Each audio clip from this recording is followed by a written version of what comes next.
nitwa Bishop John Rucyahana ku batanzi ndi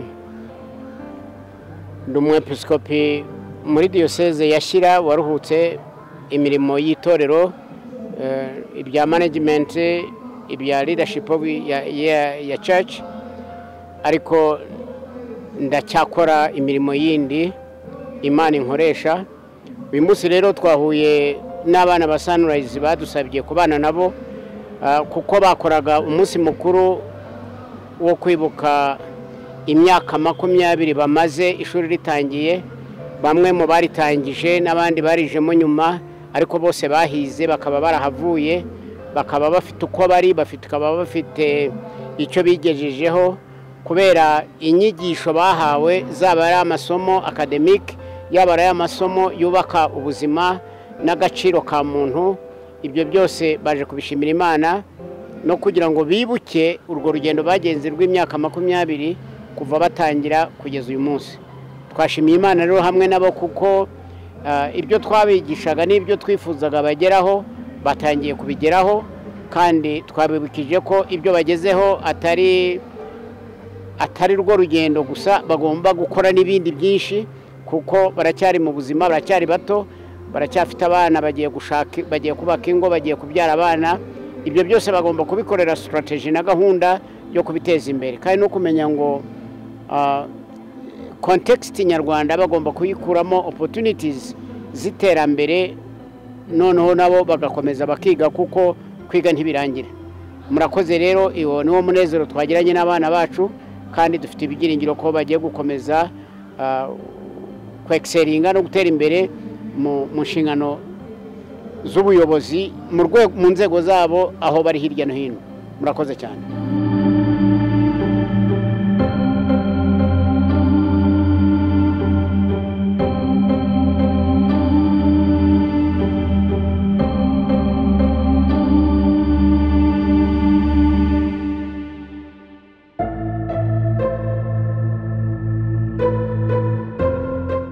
Nitwa Bigirimana Charles, ndi umwe mu batangiranye na Sunrise School igitangira mu mwaka wa 2001.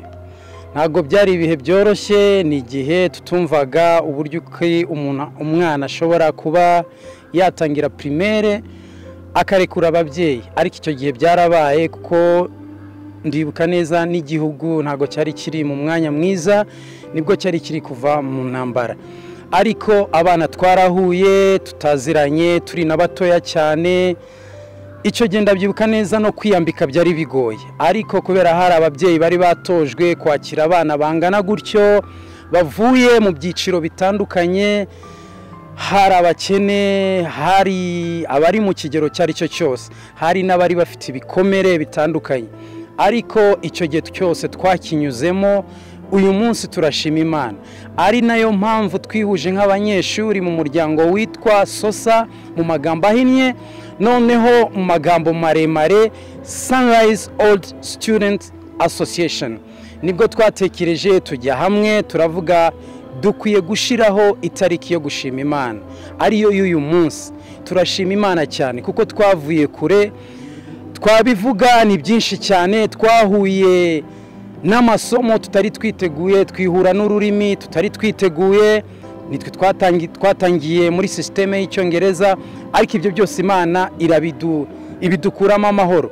Ubu turi abantu bakuru, turi abagabo, bamwe twarashatse, twarabyaye. Turashima Imana, turashima abayobozi ba Sunrise, turashimira igihugu cyacu. Icyo gihe Imana yakoresheje umugaragu wayo ari we Bishop John Rucyahana. Imana yaramukoresheje cyane, ibintu byinshi tutashobora kuvugira ahangaha ngo tubisoze, ariko mu by'ukuri Imana yaramukoresheje, ndetse nshima n'Imana iri gukoresha n'abamukurikiye. Hari Bishop Sam, hari Bishop Mbanda, Archbishop Mbanda, abo bose n'abantu bamukurikiye bagishaka kugira ngo Sunrise ikomeze kugira uruvugiro. Mu by'ukuri rero Imana ihabwa icubahiro. Twahuye duturutse mu myanya itandukanye, mu tuzi dutandukanye, mu mpande zitandukanye. Ndatekereza n'abari mu mahanga, mu isi yose.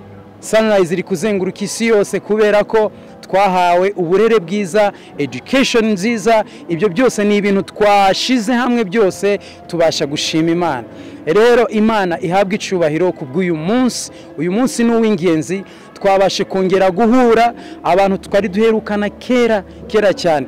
Hari abize primaire ntibayisoza ariko twangiye guhura uyu munsi. Hari abize secondaire nabo bararangiza, abandi ntibabashe kurangiza, ariko kubera iyo culture, ubwo buntu twakuriwemo, abo bose bagenda bahura uyu munsi. Niyo mpamvu twawushize kugira ngo tubashe gushima. Rero turashima cyane kandi duteganya gukomeza iyi gahunda yo gukomeza dushima Imana, kuko ibi ntibyarangiye, haracyavamo umusaruro ukomeye cyane. Turakiga, turacyanakeneye no kwiga, hari n'abandi bari inyuma. Niyo mpamvu dushaka gukomeza iyi gahunda, kuyikomezamo kugira ngo Sunrise itazazima. Murakoze cyane kandi Imana ikomeze itwagure. Nitwa Irankunda Dieudonné, nejejwe cyane no kuba mpagaze hano nshima Imana ku by'ibitangaza byinshi yadukoreye nk'abanyeshuri bigiye bakavoma ubumenyi bw'indashyikirwa ku ishuri rya Sunrise School. Mu mwaka w'ibihumbi 2000 mu kwezi kwa 9 nibwo natangiye kuri Sunrise School mfite imyaka 9. Noneho icyo gihe dutangira niga mu mwaka wa 3. Ubu ngubu ndashima Imana, yaraturinze, yaduhaye ibyiza byinshi. Uyu munsi imyaka 20 ishize dutangiye kuri Sunrise, narize ndangiza kaminuza kandi nabonye ibyiza byinshi. Niyo mpamvu mboneyeho hejuru yo gushima Imana, gushimira umubyeyi Bishop John Rucyahana watangiye igikorwa cyiza cyo gutangira ishuri rya Sunrise. Nkongera nkashimira n'umubyeyi wacu Rorambanda, nawe wakomeje akayobora ikigo cya Sunrise binyuze muri diocese, ndetse n'umubyeyi wacu uyoboye Sunrise binyuze muri diocese yashyira mu itorero rya Anglican ariwe Dr. Bishop Samuel. Abo bose turabashimira ku rw'uruhare rwiza bagize mu mibereho myiza kandi bakomeza kugira mu mibereho myiza y'abanyeshuri ba Sunrise. Tukaboneraho cyane no gushima ubuyobozi bw'igihugu bwakoze ibishoboka tukiga mu mutekano. Dushima Imana, turashimiye nyakubahwa Perezida wa Repubulika Paul Kagame, kandi ikindi turashimira abarimu batureze kuri Sunrise, aba matron, inshuti za Sunrise, aba sponsor batanze amafaranga kugira ngo Sunrise yubakwe, ababyeyi bacu, cyane cyane n'abantu bakomeza gusengera ishuri rya Sunrise, natwe abahize bakadusengera. Turabashimiye rwose kandi dukomeje gusaba Imana ngo ikomeze iduhe ibyiza byinshi, iduhaze rwose n'ukuri mu nema zayo n'ingabire zayo. Twese umuryango wa Sunrise, abawushamikiyeho n'igihugu cyacu n'abayobozi bacyo, dukomeze tugere ku byiza byinshi. Turabashimiye, murakoze. Nicyo nagira ngo mbasangize.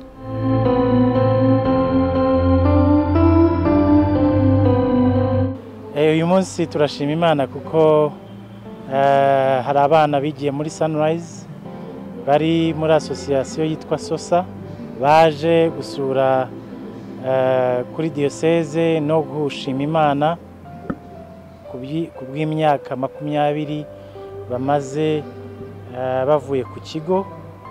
Kandi twahuriye hano ku rusengero kuri katedrali, turasenga twumva ubuhamya bwabo, nabo bashima ubuyobozi bw'itorero, cyane cyane Bishop John, Bishop Mbanda, natwe duhari ubu ngubu. Cyari igikorwa cyiza, twasenze, tumaze gusenga twumva ubuhamya, turangije tubaha impanuro, turangije turiyakira.